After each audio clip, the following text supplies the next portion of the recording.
지금 보시는 화면에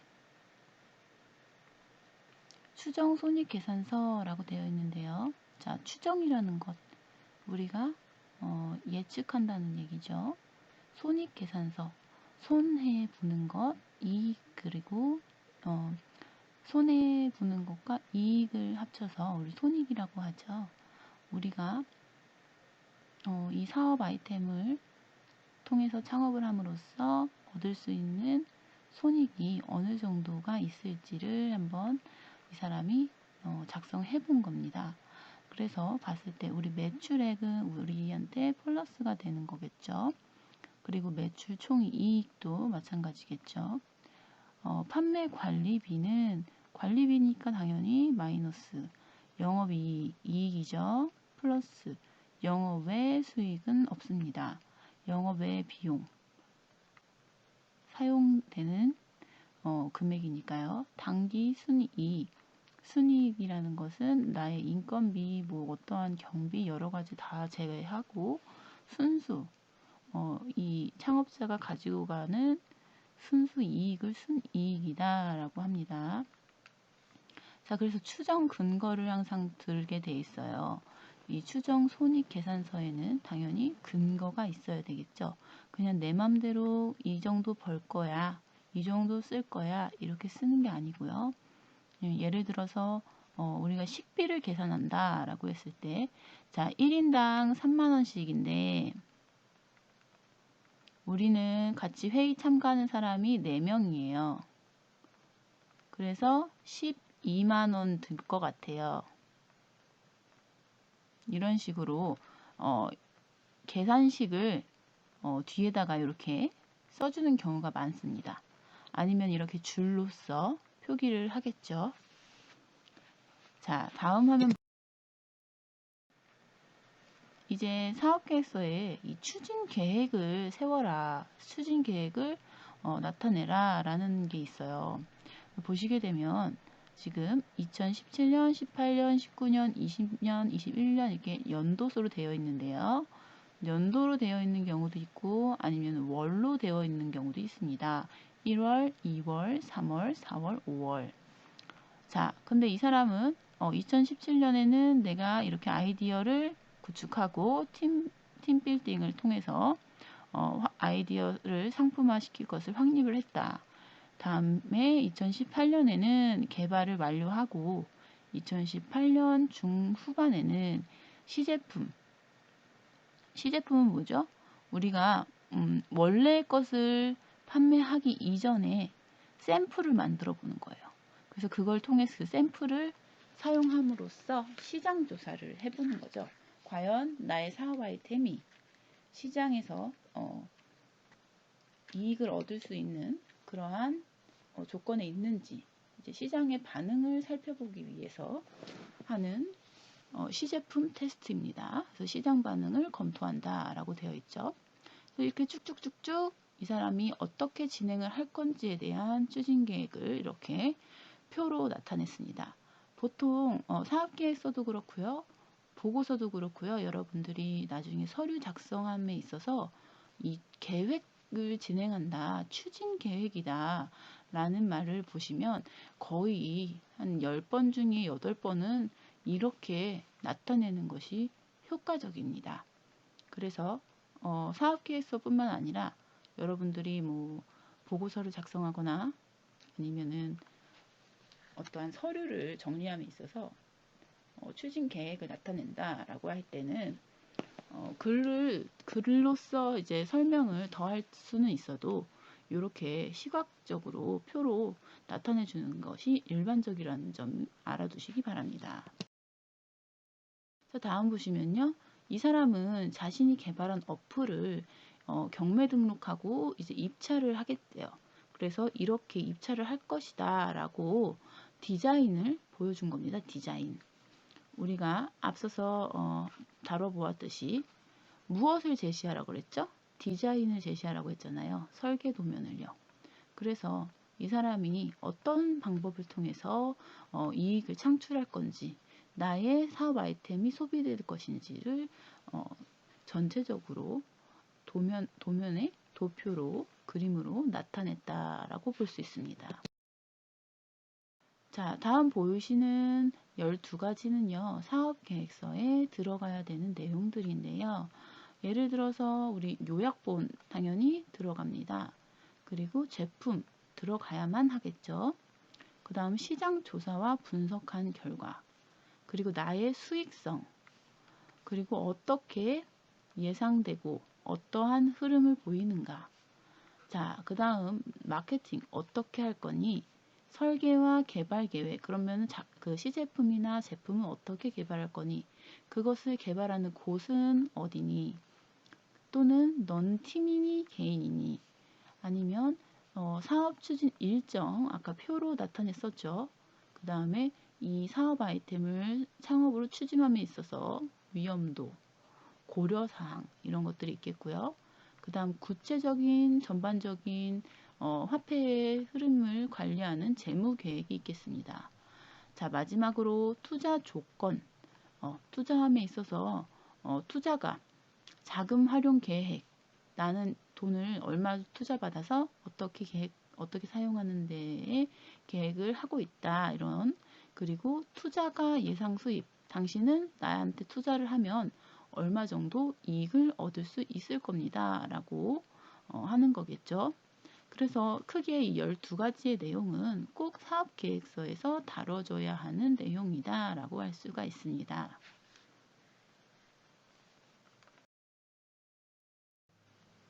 자, 우리가 사업계획서에 들어가야 되는 내용 가운데 한 가지 시장 분석이 있었습니다.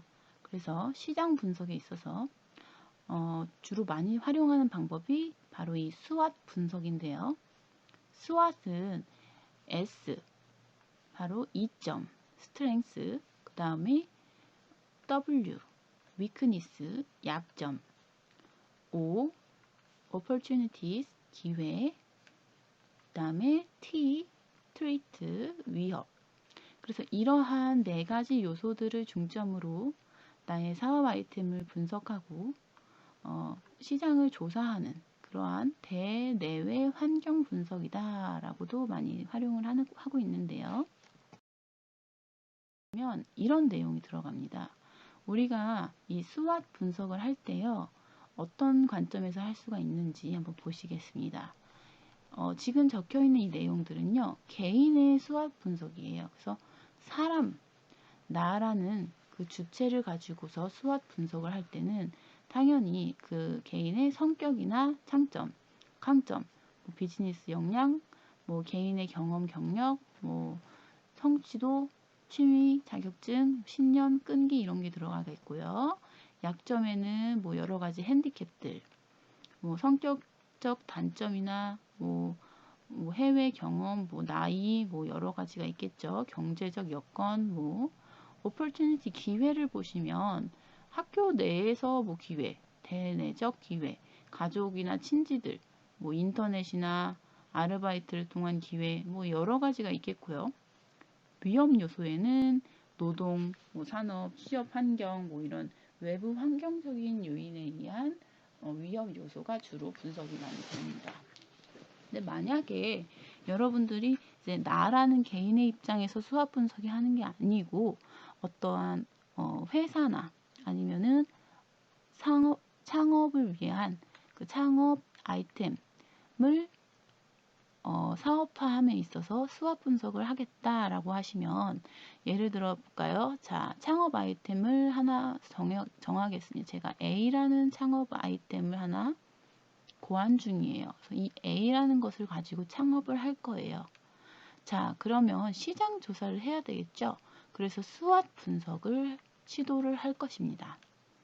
자, 그렇다면 SWOT 분석 중에 첫 번째, 자, 이점은 뭐가 있나 해서 이 창업 아이템은 어떠한 장점이 있고 어떠한 장점이 있는지, 그리고 이것은 뭐 어떤 사람한테 뭐 도움이 되고요.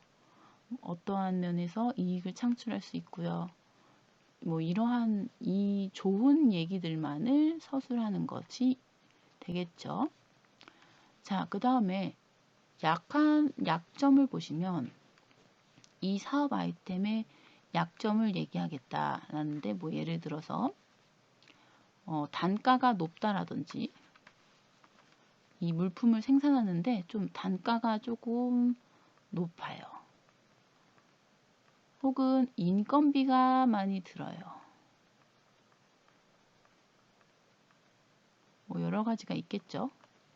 근데 예를 들어서 우리가 이 점을 좋은 점을 한 5가지 서술한다 라고 했을 때 약점은 보통 아예 서술하지 않는 경우는 절대 없습니다.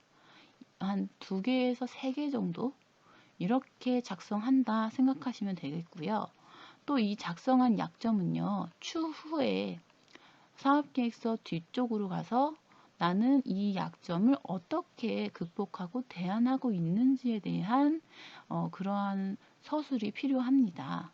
당연히 여기 나쁜 점만 적어놓고 잔뜩 적어놓고 어떠한 이걸 보완한다는 보완책, 대비책 이런 것이 없다면 읽는 사람이 그래 이런 단점이 있구나. 그래서 이 사업 아이템은 안 돼. 하고서 X 이렇게 되거든요. 그렇기 때문에 항상 사업 아이템은 자 이렇게 겸손의 의미로 한 2-3개 적어 놓고 뒤에 가서 이것을 보충할 만한 내용을 슬그머니 글에다가 놓아두는 그런 전략이 필요합니다. 자, 그 다음에 이 사업화 아이템 A를 5 수학 분석의 5 기회 부분에서 분석해 본다면 예를 들어서 내가 창업하려고 하는 A가 네일샵 창업이다 라고 했습니다. 네일샵. 근데 기회 요인이 예를 들어서 어떤 여자 여배우가 네일아트를 엄청 자주 하고 나왔어요. 그게 핫 이슈가 돼가지고 사회적으로 네일아트가 점점점 인기가 많은 그런 추세를 보이고 있다. 그래서 좀 사회적 환경 아니면은 여자들이 이 네일샵을 가서 뭐라 그럴까요? 이제 이 네일샵이 여성들이 필수적으로 가야 되는 곳으로 바뀐 거예요. 예를 들어서 어떠한 문화적인 환경이 그래서 꼭 가야지만 한다. 이 세상에 손톱깎이가 없어졌어요. 손톱깎이가 없어져서 손톱을 잘라야 돼요. 잘라야 되는데 가위로 자르고 뭐 이럴 수도 없어요. 잘라야 되는데 자르기 위해서는 네일샵을 꼭 가야만 한대요. 그렇다면 그러한 사회적인 상황 예를 들어 법에서 네일샵 가서만 손톱을 잘라라 이렇게 돼 있어요. 그럼 네일샵이 부응하겠죠. 자, 이러한 법제처, 정부의 법제처나 이런 정부의 운영 이러한 경우도 이제 기회 요인으로 다가올 수가 있습니다. 그 다음 위협 요인은 예를 들어 우리가 네일 카페가 인기가 많아지고 있다. 난 네일샵을 창업할 건데 혼자서 혼자 셀프 네일을 할 수 있는 네일 카페가 인기가 많고 또 그 개수가 점포의 수가 늘어나는 추세다라는 것. 그것은 바로 이제 유사 환경에서의 경쟁사가 늘어나는 것이기 때문에 위협 요소가 되겠죠. 그래서 이런 식으로 수학 분석을 할 수가 있습니다. 자, 우리가 수학 분석이 무엇인지에 대해서 알아보았다면 그 수학 분석을 바탕으로 세울 수 있는 선택적 전략이 있습니다. 바로 지금 보시는 SO, WO, WT, ST 전략인데요. 자, 예를 들어 우리가 이렇게 생각해 봅시다. 우리가 스왓 분석할 때요. S, W, O, T 보통 이런 순서로 작성을 하게 되는데 이 상황에서 보시면 자 SO끼리 묶이고요. ST 묶이고요. 그 다음에 WO 묶이고요. WT 묶입니다. 자, 이렇게 둘이는 안 묶여요. 그렇기 때문에 SO 전략, WO 전략, WT 전략, ST 전략이 있습니다. SO 전략을 볼까요? S는 뭐죠? 장점이죠. 이점, 강점. O는 기회입니다. 자, 기회를 활용하기 위해서 이 기회라는 거는 긍정적인 거잖아요. 기회를 활용하기 위해서 강점을 사용하는 선택적 전략이다. 그러면 ST는요? ST는 반대죠. 부정적이에요. T가. 위협이니까요. 그럼 위협은 당연히 피해야 되겠죠.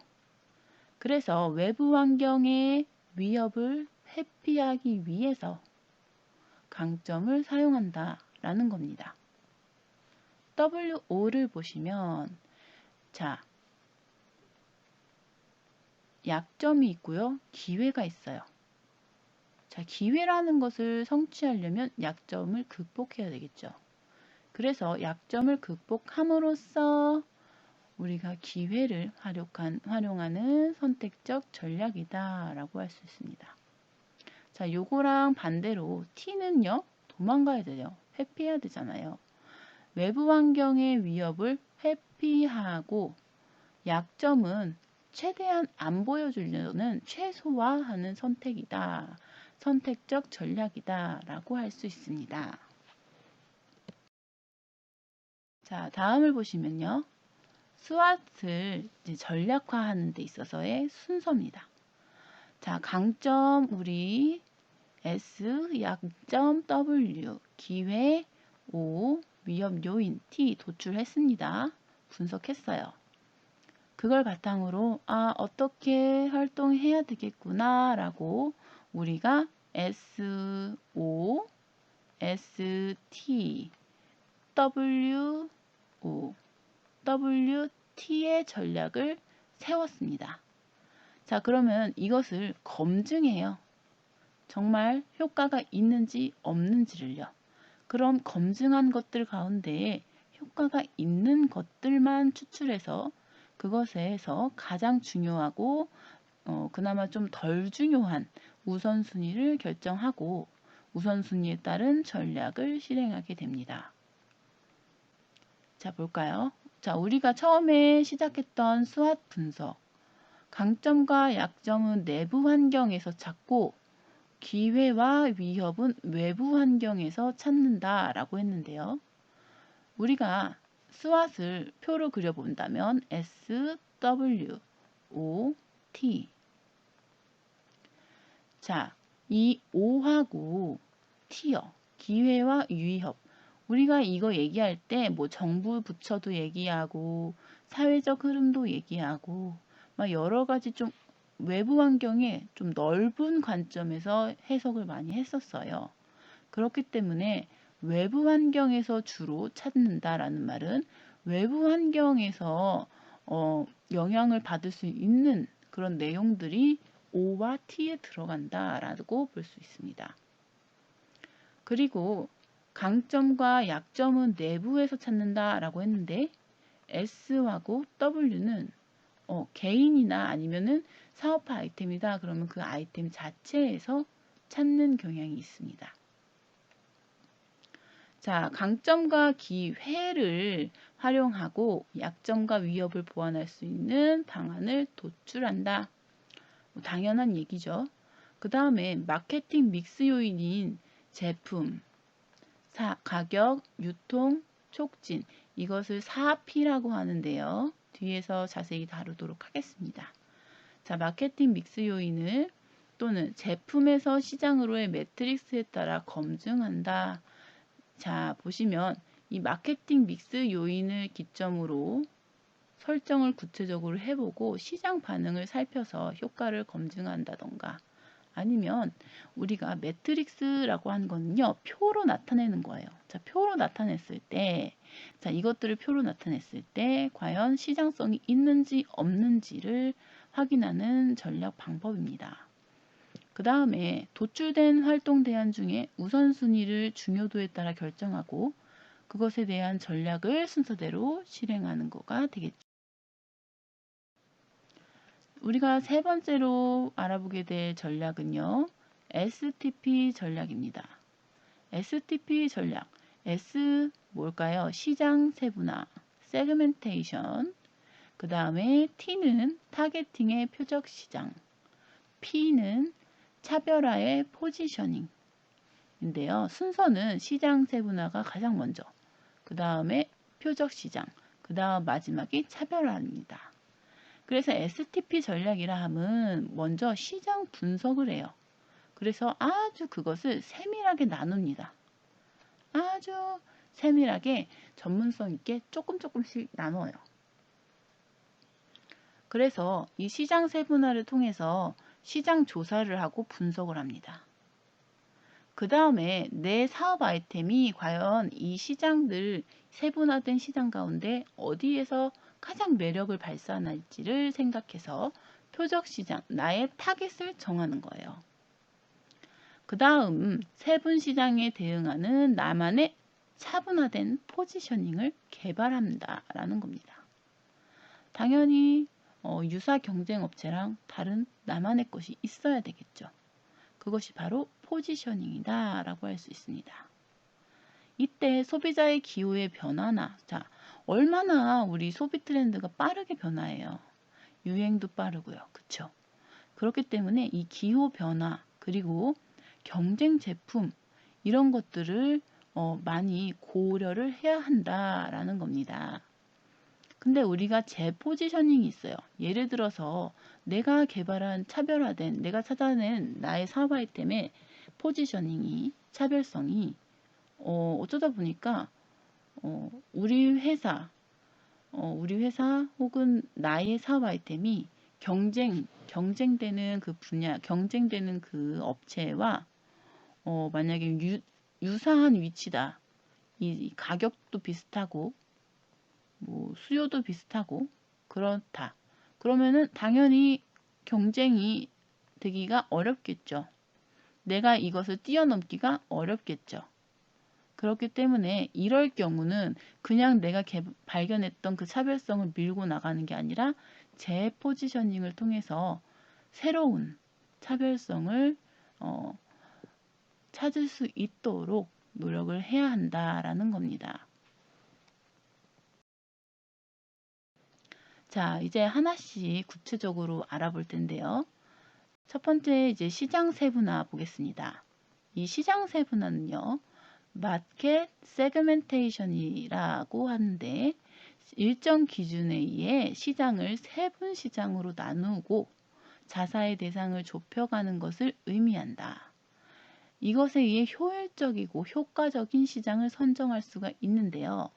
시장은 다양한 연령과 직업, 수입, 가치관, 태도 등을 가진 다수의 소비자로 구성되어 있죠. 그렇기 때문에 시장 세분화를 한다는 내용에서는 이러한 내용들이 주로 많이 거론이 됩니다. 그래서 인구 통계학적이다라는 것은 우리 설문조사할 때 맨 앞 표지에 귀하의 연령은 무엇입니까? 뭐 귀하의 성별은 무엇입니까? 뭐 이런 거 있죠. 이러한 것들이 이제 인구 통계학적 구분이고요. 지리적 구분은 지리니까 감이 오시죠? 도시의 규모, 뭐 인구 밀도, 기후 이런 우리 환경을 말하는 거고요. 심리적 구분은 나의 소비 태도라든지 성격이라든지 종교관 이러한 것들. 행동적은 직접 사용하는 그 실질적 사용량과 사용 횟수 이런 것들이 행동적 구분에 속합니다. 자, 기업은 시장 전체를 고객으로 획일적인 하나의 제품을 개발하는 것보다 자사 제품을 보다 강하게 원하는 고객층, 매니아층에 대해 마케팅 노력을 집중하는 것이 보다 합리적이다라고 할 수가 있습니다. 자, 매니아층이 있다는 것은 계속 꾸준히 나만을 바라봐 준다는 뜻이잖아요. 그렇기 때문에 획일적인, 누구나 다 따라할 수 있는 그런 일반적인 일반화 상품보다는 나만의 나의 것을 강하게 원하는 고객층에 대한 이것을 타겟팅으로 하는 마케팅이 필요하다라는 것을 보여주고 있습니다.